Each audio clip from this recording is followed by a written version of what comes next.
ki ne zan furtawa a gimbiya, domin kina da kyakkyawan hali a bar yau. Da san ki kullum zuciya ke yawo, da so ki bani kulawar soyayyar ki yauwa ta zafi na. Ake kaɗai na son soyayya a rayuwa, ake kaɗai na son soyayya sarauniya. Ki tausaya mini hubbi kar ki bar wani rana ki bani kulawar so, sanda so shi ke saka ai yawo, sannan ya sawa zuciya ta ciwo. Ki bani dukkan kulawar soyayya, domin fakar ki tsakanin na yi yawo.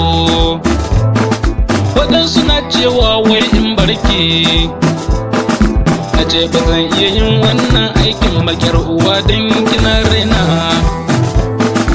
Akan kina san daɗin soyayya, ya za a yi wani in canza, ba za ni iyawa ba kyar uwa. Yar uwa soyayya ta ki rayuwa ce in ba ke ba kyar uwa. Babu mace wadda nake duba yar uwa, na san kina nan zuciya ta da shi ya zan.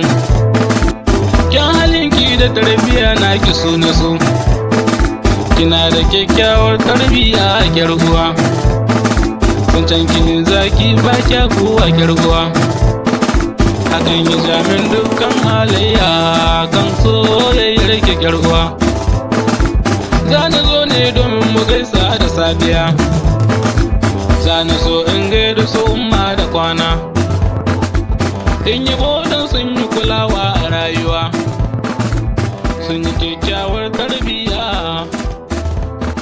Hakan ya sani nake kaunar ki a rayuwa, domin kina da kyakkyawan hali, sannan kuke ba kya da fuskara.